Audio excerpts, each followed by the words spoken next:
And now, I would like to introduce my father, your 46th President of the United States, Joe Biden.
Thank you.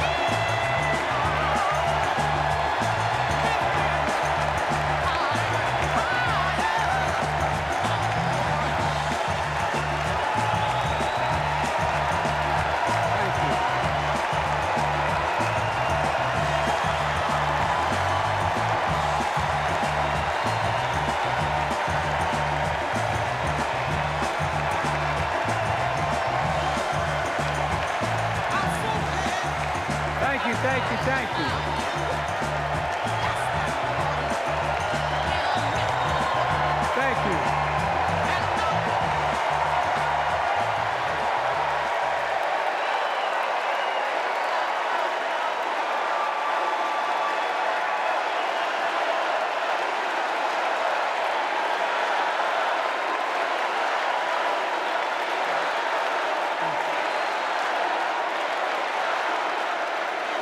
Thank you, thank you, thank you.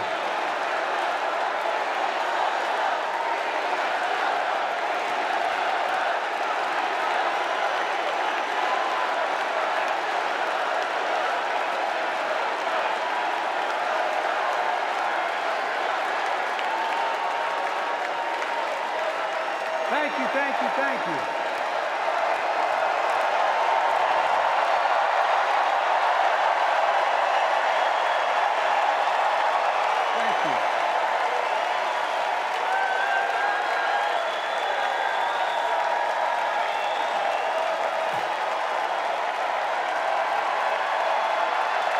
Thank you.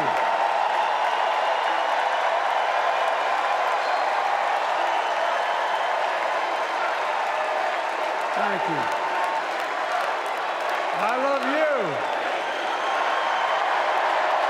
Thank you.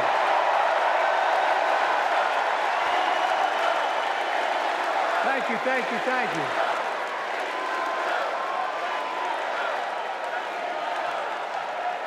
That was my daughter.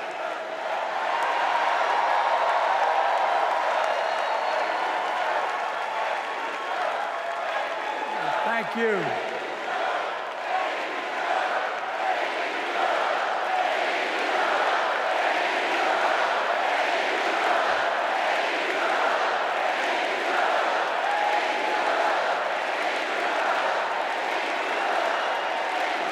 Thank you, thank you, thank you. Thank you. Thank you, Mitchell. I tell you what.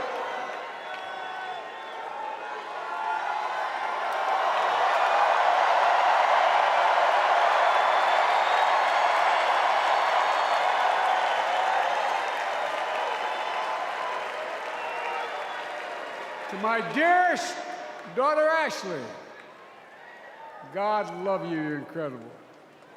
Thank you for that introduction and for being my courageous heart, along with Hunter and our entire family, and especially our rock, Jill.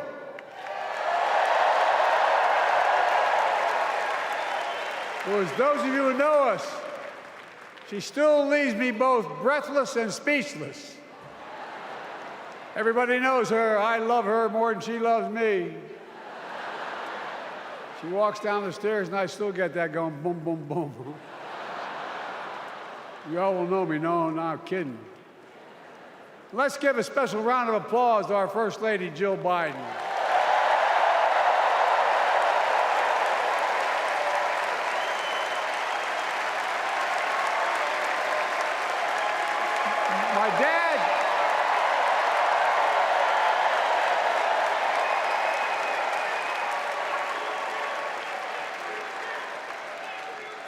My dad used to have an expression, for real. He'd say, Joey, family is the beginning, the middle, and the end. And I love you all. Folks. And America, I love you.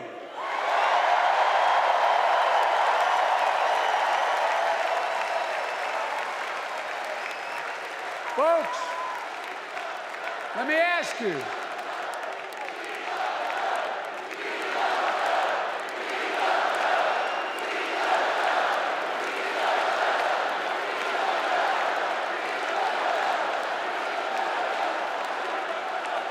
Let me ask you, are you ready to vote for freedom?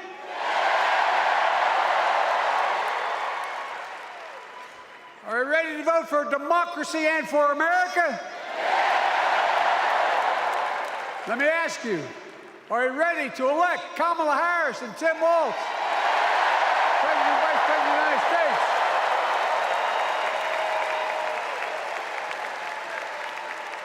My fellow Democrats, my fellow Americans, nearly 4 years ago, in winter, on the steps of the Capitol on a cold January day, I raised my right hand and I swore an oath to you and to God to preserve, protect, and defend the Constitution and to faithfully execute the office of the President of the United States. In front of me was a city surrounded by the National Guard. Behind me, a Capitol that 2 weeks before had been overrun by a violent mob. But I knew then, from the bottom of my heart, that I knew now, there is no place in America for political violence. None. You cannot say you love your country only when you win.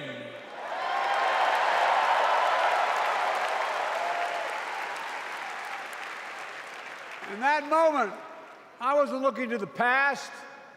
I was looking to the future. I spoke of the work at hand, the moment we had to meet. It was, as I told you then, a winter of peril and possibility. Of peril and possibility. We're in the grip of a once-in-a-century pandemic, historic joblessness, a call for racial justice long overdue, clear and present threats to our very democracy. Thank you.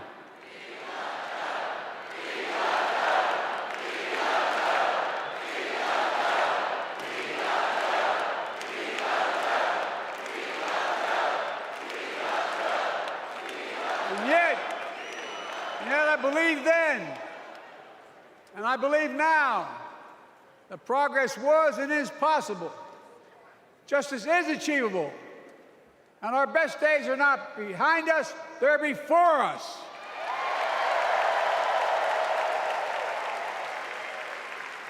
Now it's summer. The winter has passed. And with a grateful heart, I stand before you now on this August night to report that democracy has prevailed.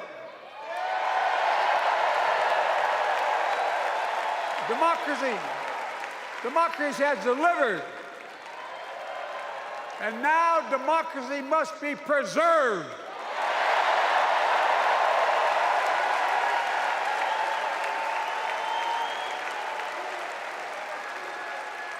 You've heard me say it before. We're facing an inflection point. One of those rare moments in history when the decisions we make now will determine the fate of our nation and the world for decades to come. That's not hyperbole, I mean it literally. We're in a battle for the very soul of America. I ran for president in 2020 because of what I saw in Charlottesville in August of 2017. Extremists coming out of the woods, carrying torches, their veins bulging from their necks, carrying Nazi swastikas, and chanting the same exact anti-Semitic bile that was heard in Germany in the early 30s. Neo-Nazis, white supremacists, the Ku Klux Klan, so emboldened by a president then in the White House that they saw as an ally. They didn't even bother to wear their hoods. Hate was on the march in America. Old ghosts and new garments, stirring up the oldest divisions, stoking the oldest fears, giving oxygen to the oldest forces that they long sought to tear apart America. In the process, a young woman was killed. When I contacted her mother, I asked about what happened. She told me. When the president was asked what he thought had happened, Donald Trump said, and I quote, "There are very fine people on both sides. My God." That's what he said. That is what he said and what he meant. That's when I realized, had to listen to the admonition of my dead son, I could not stay in the sidelines. So I ran.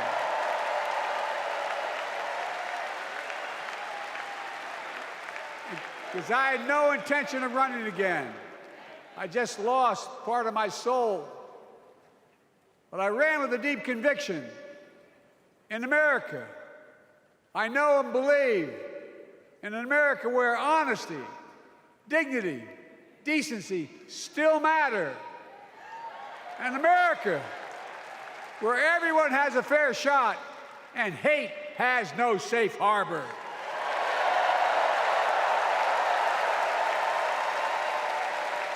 An America where the fundamental creed of this nation, that all of us are created equal, is still very much alive.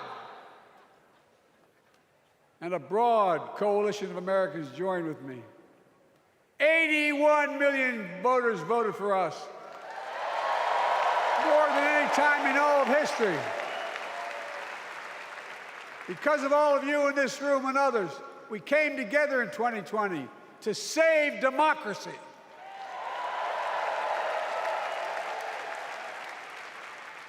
As your president, I've been determined to keep America moving forward, not going back, to stand against hate and violence in all its forms, to be a nation where we not only live with but thrive on diversity, demonizing no one, leaving no one behind, and becoming the nation that we profess to be. I also ran to rebuild the backbone of America, the middle class.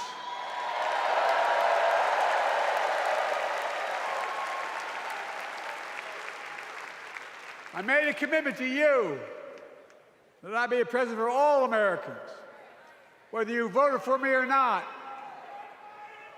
We have done that.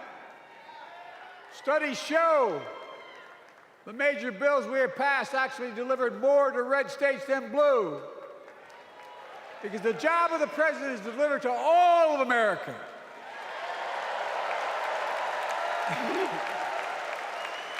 Because of you, and I'm not exaggerating, because of you, We've had one of the most extraordinary 4 years of progress ever, period. When I say we, I mean Kamala and me. Just think about it. COVID no longer controls our lives. We've gone from economic crisis to the strongest economy in the entire world. Record 16 million new jobs. Record small business growth. Record high stock market. Record high 401ks. Wages up and inflation down, way down, and continuing to go down.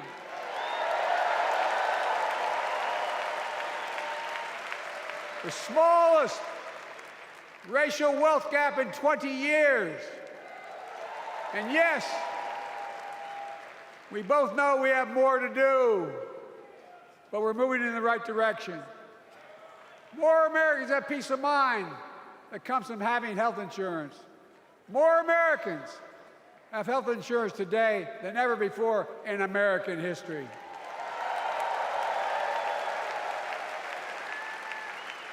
And after, as a young senator beginning to fight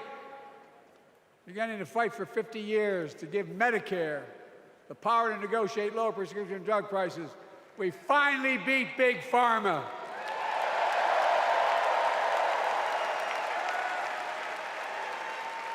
And guess who cast the tie-breaking vote? Vice President, soon-to-be President Kamala Harris.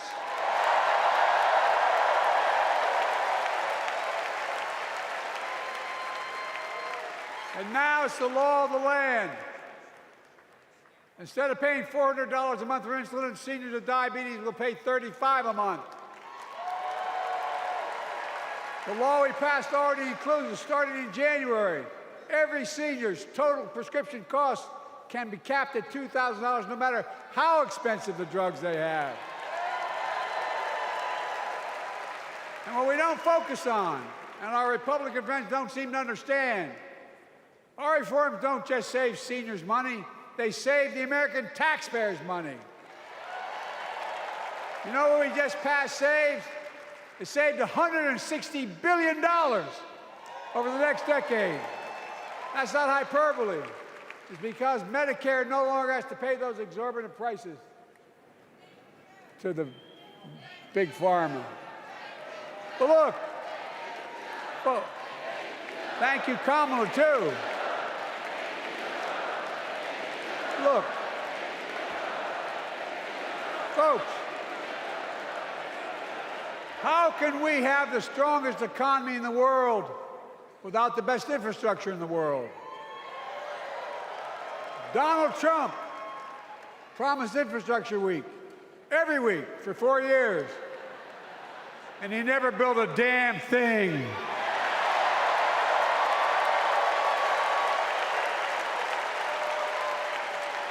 But now, because of what Kamala and I have done, remember we were told we couldn't get it done. Remember when we came into office, we couldn't get anything passed? But right now, we're giving America an infrastructure decade, not week. We're modernizing our roads, our bridges, our ports, our airports, our trains, our buses. We're removing every lead pipe from schools and homes so every child can drink clean water. We're providing affordable high-speed internet for every American, no matter where they live, not unlike what Roosevelt did with electricity. And so much more. We are uniting the country. We're growing our economy. We're improving our quality of life. And we're building a better America.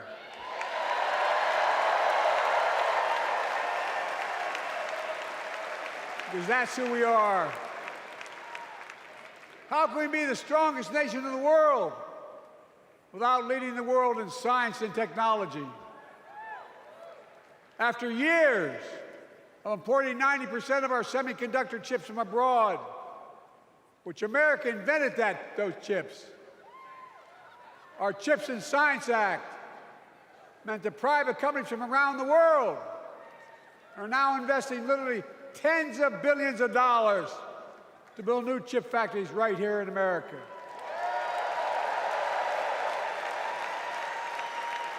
And over that period, they'll create tens of thousands of jobs. And many of those jobs in the so-called fabs, the buildings that make the chips, that's being constructed now. And guess what? The average salary in those fabs, size of a football field, will be over $100,000 a year, and you don't need a college degree.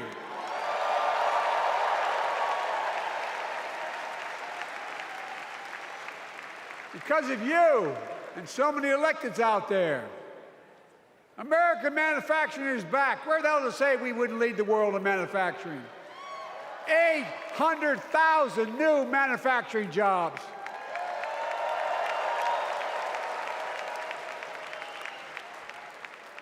Our Republican friends and others made sure they'd go abroad to get the cheapest labor. We used to import products and export jobs. Now we export American products and create American jobs right here in America, where jobs belong. With every new job, with every new factory, pride and hope is being brought back to communities throughout the country that were left behind. You know you're from them, many of you. You know what it's like when that factory closed, where your mother, your father, your grandmother, or grandfather worked. And now you're back, providing once again, proving that Wall Street didn't build America, the middle class built America, and unions built the middle class.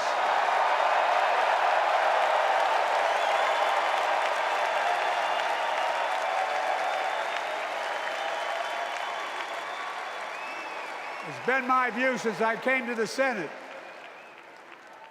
And that's why I'm proud to have been the first president to walk a picket line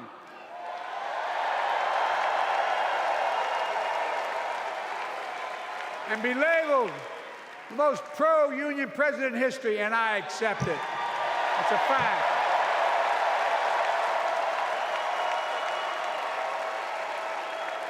Because when unions do well, we all do well.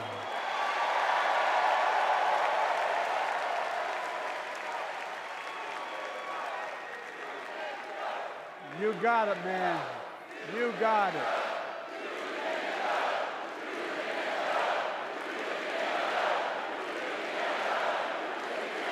I agree. I'm proud. Look, remember he told we couldn't get anything done because we couldn't get anything done in the Congress? Well, with your support, we passed the most significant climate law in the history of mankind.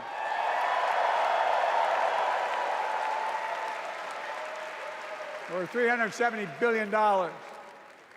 Cutting carbon emissions in half by 2030. Launching a climate corps, similar to AmeriCorps and Peace Corps, creating tens of thousands of jobs for young people of the future who are going to make sure this continues.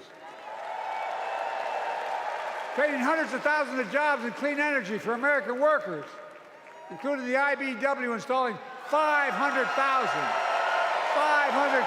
charging stations all across America. And in the process, reducing carbon emissions. And we're seeing it. We're seeing to it that the first beneficiaries of environmental initiatives are those fence-line communities that have been smothered by the legacy of pollution. Louisiana and Delaware, Route 9, all the factories, all those chemical factories are right next to the poorest neighborhoods. They're the ones we're going to bring back.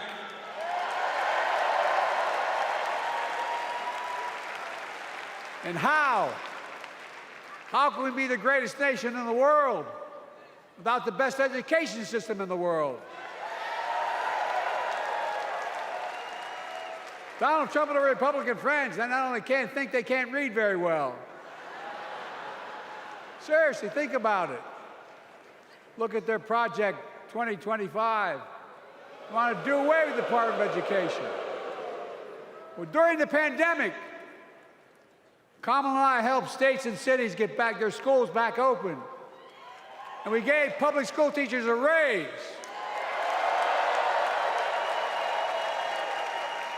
We created apprenticeships with businesses and communities, putting students on a path to a good paying job, whether or not they go to college. And by the way, we're making college a hell of a lot more affordable. Increasing Pell Grants by $900. Over $15 billion to HBCUs. Minority service education, including Hispanic institutions and tribal colleges. We kept our commitment to provide more student relief than ever by lifting the burden of helping millions of families so they could get married, start a family, buy a home, and begin to build family wealth and contribute to the community and grow our economy. It's not costing us, it's creating more wealth. We've fundamentally transformed how our economy grows, from the middle out and the bottom up instead of the top down. You know, my dad used to say there wasn't a whole hell of a lot to drop down on my kitchen table at the end of the month.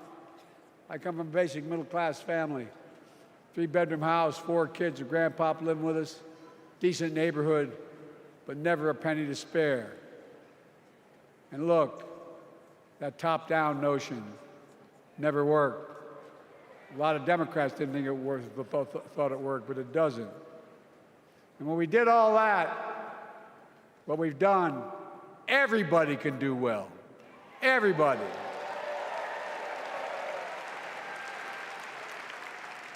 Donald Trump calls America a failing nation. No, I'm serious. But think about this. Think about this. He publicly says to the whole world, I'm going to say something outrageous. I know more foreign leaders by their first names and know them well than anybody alive. Just because I'm so damn old. But I'm not joking. Think of the message he sends around the world when he talks about America being a failing nation. He says we're losing. He's the loser. He's dead wrong.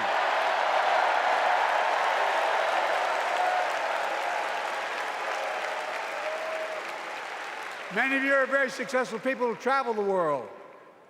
Name me a country in the world that doesn't think we're the leading nation in the world. Without America, not a joke, think about it. I'm being literal. Who could lead the world other than the United States of America?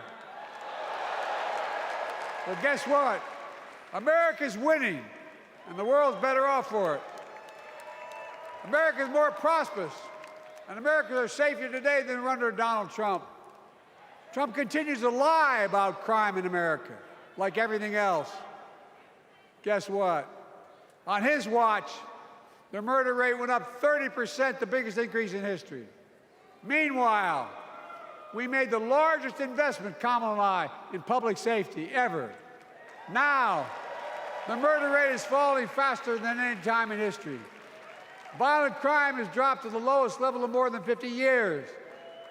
And crime will keep coming down when we put a prosecutor in the Oval Office instead of a convicted felon.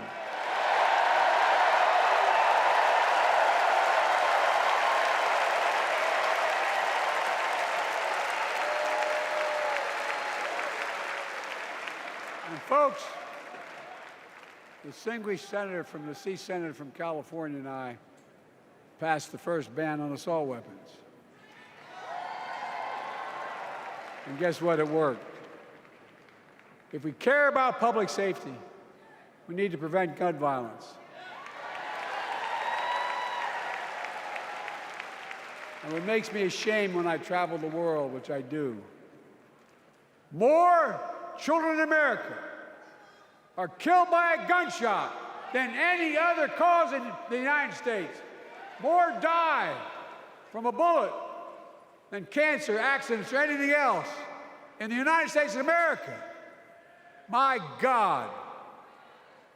That's why Kamala and I are proud. We beat the NRA when we passed the first major bipartisan gun safety law in 30 years.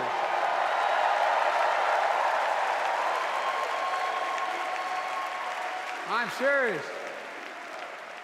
That comes from here. And now it's time to ban assault weapons again. And demand universal background checks.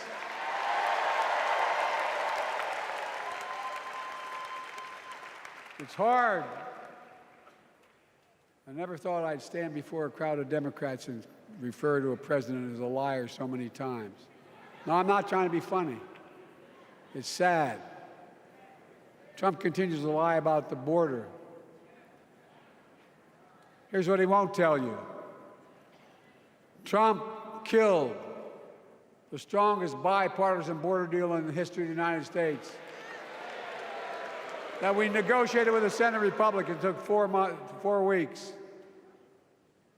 Once it passed, and they acknowledged the most expansive border change in American history, he called senators to say, don't support the bipartisan bill, because he said it would help me politically and hurt him politically. My God. No, I'm serious. Think about it. Not a joke.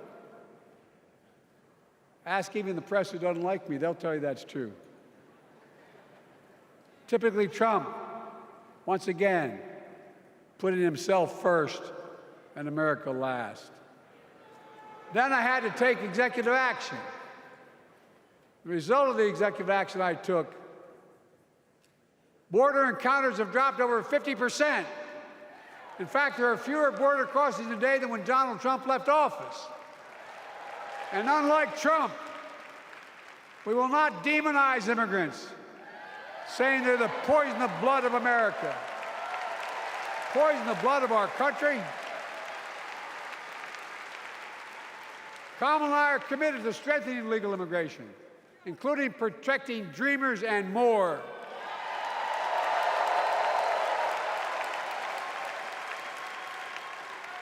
And here's what else I believe in. Protecting your freedom to vote, your freedom to love who you love.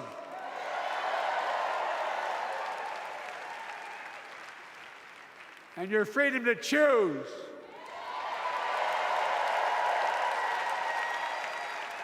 In its decision overturning Roe v. Wade, as you heard earlier tonight, the United States Supreme Court majority wrote the following, quote, women are not without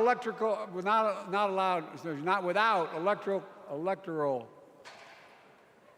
or political power. No kidding. MAGA Republicans found out the power of women in 2022. And Donald Trump is going to find out the power of women in 2024.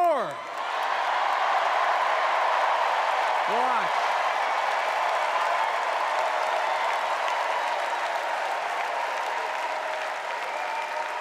And where Trump and his mega Republican right-wingers seek to erase history, we Democrats continue to write history and make more history.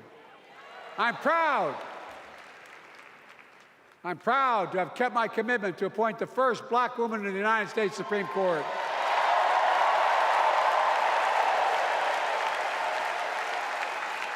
Ketanji Brown Jackson, a symbol for every young woman in America that you can do anything. I'm proud that I've kept my commitment to have an administration that looks like America and that taps in to the full talent of our nation. The most diverse cabinet in history, including the first black woman of South Asian descent to serve as vice president. And will soon serve as the 47th president of the United States.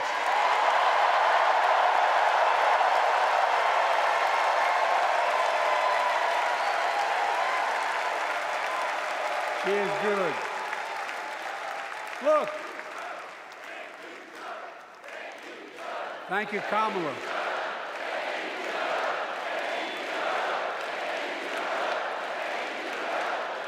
Folks, I've long said we have many obligations as a nation. But I got in trouble years ago for saying I'd make no apologies. We have only one truly sacred obligation: to prepare and equip those we send to war and care for them and their families when they come home and when they don't. That's why I'm so proud to have written and signed the PACT Act, one of the most significant laws ever, helping veterans and their families exposed to toxic materials like burn pits and Agent Orange. I was around during the Vietnam War. It's hard. Nobody was able to prove that there's illness was a consequence of Agent Orange. And no one was able to prove initially that because they lived in burn pits like my son lived next to in Iraq for a year, that is the cause of their illness. But because of the PACT Act,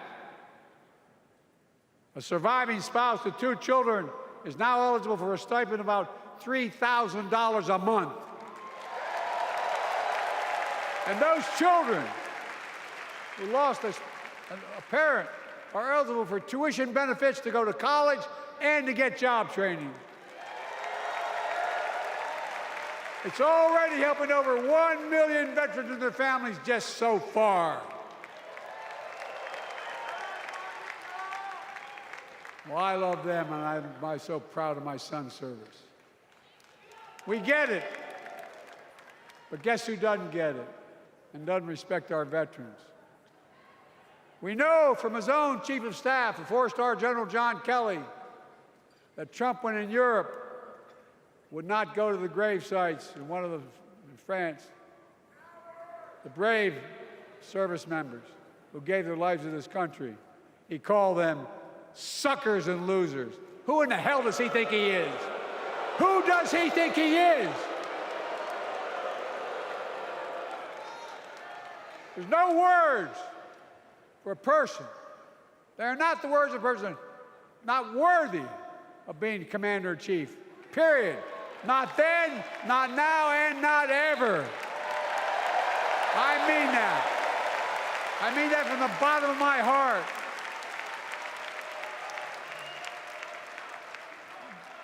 Just as no commander-in-chief should ever bow down to a dictator, the way Trump bows down to Putin.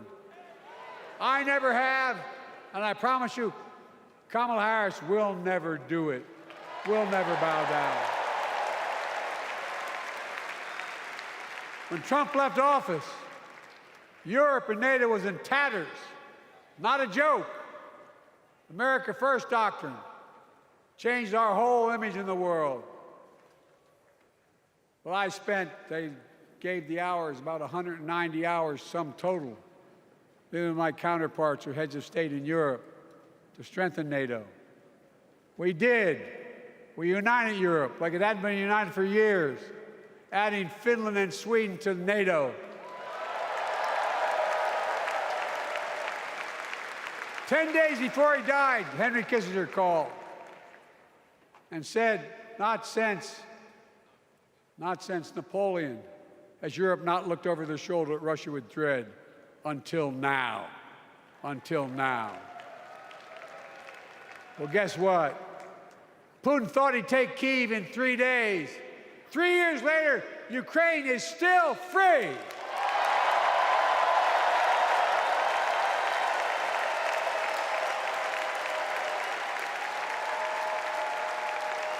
When I came to office, the conventional wisdom was that China would inevitably surpass the United States. They haven't noticed. No one's saying that now.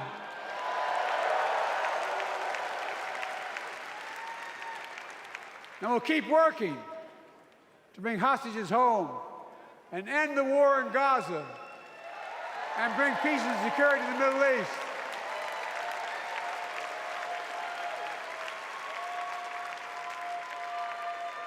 As you know, I wrote a peace treaty for Gaza. A few days ago, I put forward a proposal that brought us closer to doing that than we've done since October 7th. We're working around the clock, my Secretary of State, to prevent a wider war and reunite hostages with their families and surge humanitarian health and food assistance into Gaza now.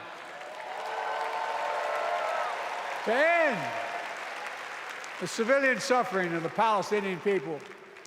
And finally deliver a ceasefire and end this war.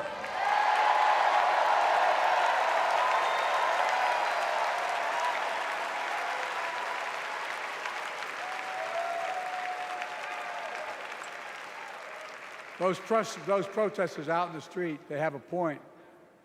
A lot of innocent people are being killed on both sides. Just as we worked around the clock to bring home wrongfully detained Americans and others from Russia in one of the most complicated swaps in history, but they're home. Kamala and I are going to keep working to bring all Americans wrongfully detained around the world home. I mean it. Folks, I've got 5 months left in my presidency.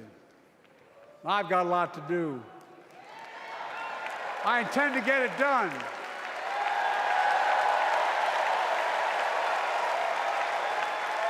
It's been the honor of my lifetime to serve as your president.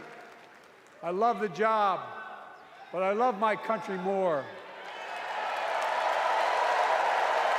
I love my country more. And all this talk about how I'm angry at all those people who said I should step down, that's not true.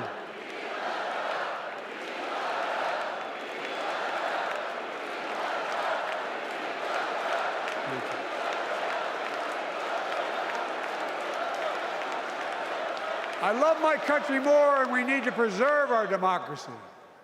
In 2024, we need you to vote. We need you to keep the Senate. We need you to win back the House of Representatives.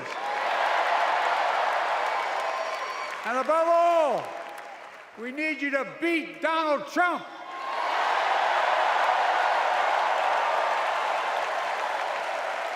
And elect Kamala and Tim President and Vice President of the United States of America.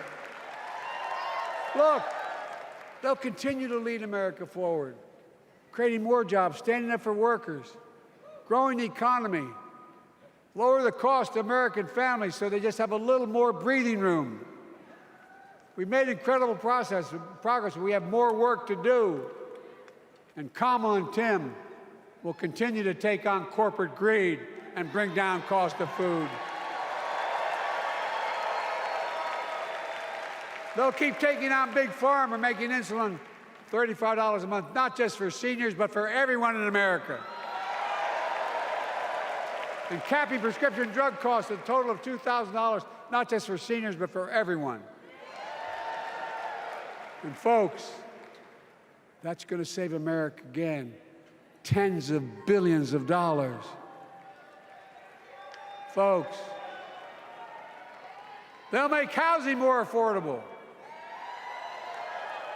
building 3 million new homes, providing $25,000 down payment assistance for the first-time home buyer, more than the 10 we approved. Donald Trump wants a new tax on imported goods, food, gas, clothing, and more. You know what that will cost the average family, according to the experts? $3,900 a year in a tax. No, it's a fact.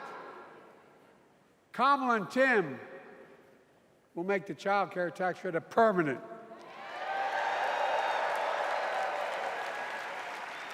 Lifting millions of children out of poverty and helping millions of families get ahead. But you know what Trump has? He created the largest debt any president had in 4 years with his $2 trillion tax cut for the wealthy. Well, Trump has a new plan. He wants to provide a $5 billion tax cut for corporations and the very wealthy. Read it. Put us further in debt. And folks, you know we have 1,000 billionaires in America.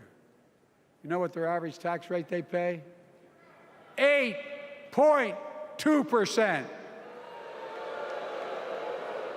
If we just increased our taxes we proposed to 25%, which isn't the highest tax rate even, it would raise $500 billion new dollars over 10 years. They'd still be very wealthy. Look, Kamala and Tim are going to make them pay their fair share. They'll protect Social Security and Medicare. Trump wants to cut Social Security and Medicare. Kamala and Tim will protect your freedom. They'll protect your your right to vote. They'll protect your civil rights.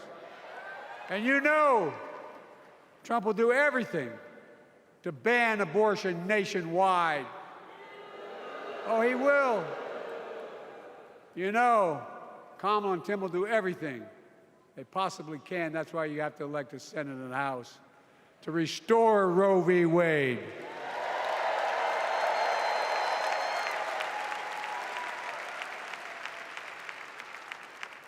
The ancient Greeks taught us that character is destiny. Character is destiny. For me and Jill, we know Kamala and Doug are people of character. It's been our honor to serve alongside them. And we know that Tim and Gwen Waltz are also people of great character. Selecting Kamala was the very first decision I made when I became our nominee. And it was the best decision I made my whole career.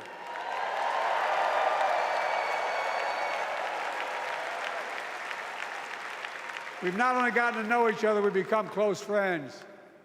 She's tough, she's experienced, and she has enormous integrity, enormous integrity. Her story represents the best American story. And like many of our best presidents, she was also vice president. That's a joke.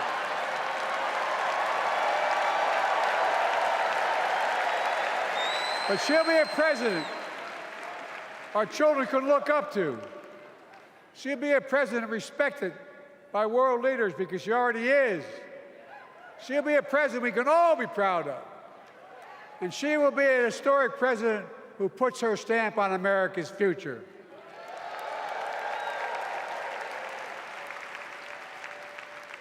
This will be the first presidential election since January 6th. On that day, we almost lost everything about who we are as a country. And that threat, this is not hyperbole, that threat is still very much alive. Donald Trump says he will refuse to accept the election result if he loses again. Think about that. He means it. Think about that. He's promising a bloodbath if he loses, in his words. And that he'll be a dictator on day one, in his own words. By the way, this sucker means it. No, I'm not joking. Think about it. Anybody else said that in the past, you'd think he was crazy. He is crazy, but you'd think it was an exaggeration, but he means it. We can't let that happen. Folks, all of us carry a special obligation. Independents, Republicans, Democrats. We saved democracy in 2020, and now we must save it again in 2024.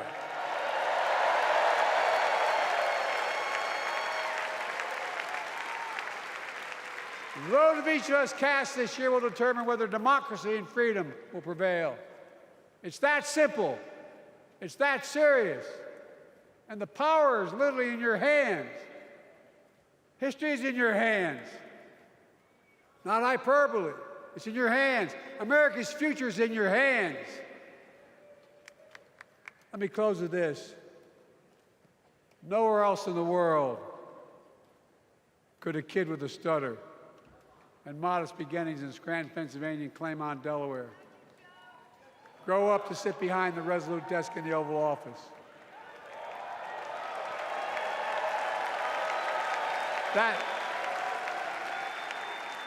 That's because America is and always has been a nation of possibilities. Possibilities. We must never lose that. Never. Kamala and Tim understand that this nation must continue to be a place of possibilities, not just for the few of us, but for all of us. But join me in promising your whole heart to this effort, and where my heart will be. I promise I'll be the best volunteer Harrison Walsh has Cam ever seen.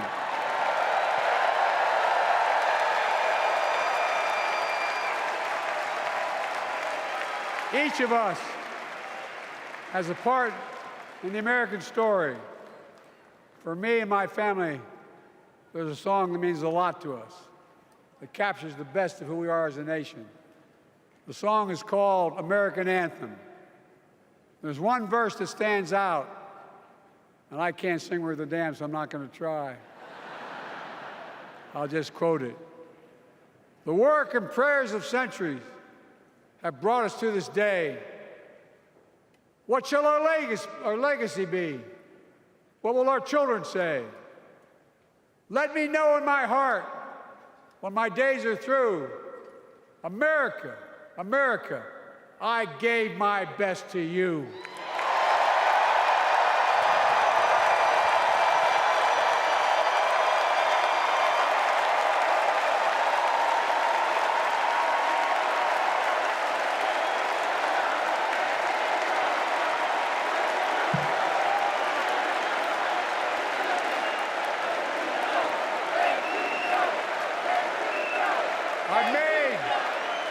I've made a lot of mistakes in my career, but I gave my best to you. For 50 years, like many of you, I've given my heart and soul to our nation. And I've been blessed a million times in return with the support of the American people. I've either been too young to be in the Senate because I wasn't 30 yet, and too old to stay as president. But I hope you know how grateful I am to all of you. I can honestly say, and I mean this from the bottom, give you my word as a Biden, I can honestly say I'm more optimistic about the future than I was when I was elected as a 29-year-old United States Senator. I mean it. Folks, we just have to remember who we are. We're the United States of America.